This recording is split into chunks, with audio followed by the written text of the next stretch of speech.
Have you ever actually looked at a train track? I mean, really looked at the steel rails. At a glance, they're just endless metal lines fading into the horizon.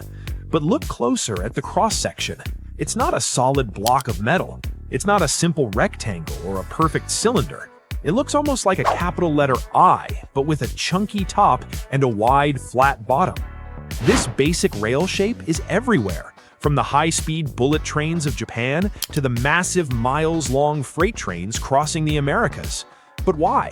Why has this design remained practically unchanged for nearly 200 years? Today, we're looking down at the tracks to uncover the brilliant, centuries-old engineering hidden in plain sight. To understand the shape of the modern rail, we have to go back to the beginning.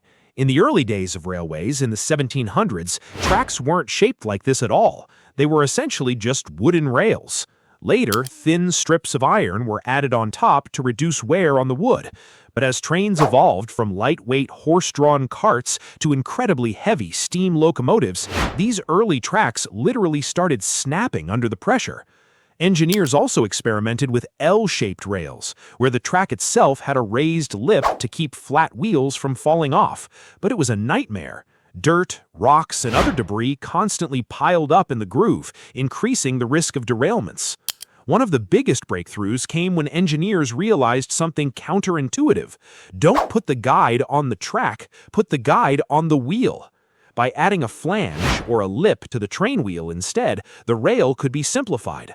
But it still wasn't the perfect shape we know today. Let's break down the design into three parts: the head, the web, and the base. The top part is the head. It's thick and chunky because it has to withstand enormous contact forces and constant wear from steel wheels carrying thousands of tons. If you look closely, the top isn't actually flat, it's slightly curved. This works together with the slightly conical shape of train wheels, helping the train naturally center itself and negotiate curves more smoothly. Next is the narrow middle, called the web. Just like an I-beam in a skyscraper, the web helps the rail achieve exceptional strength while using far less metal than a solid block would. It stops the rail from bending under the crushing weight of the train without wasting tons of expensive material where it isn't needed. Finally, the base. It's wide and perfectly flat. This acts exactly like a snowshoe. It takes the intense, concentrated weight of the train from the thin web and spreads it out across the sleepers below, allowing the load to be distributed into the ballast and the ground beneath. So, the next time you're waiting at a railroad crossing, take a moment to look at the tracks. That shape isn't an accident. It's a perfect balance of strength, efficiency, and geometry inspired by a carved wooden model created during a sea voyage in the early 1830s.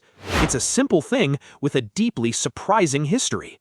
If you enjoyed this journey into the everyday world, hit that like button, share this video with a curious friend, and don't forget to subscribe for more surprising histories.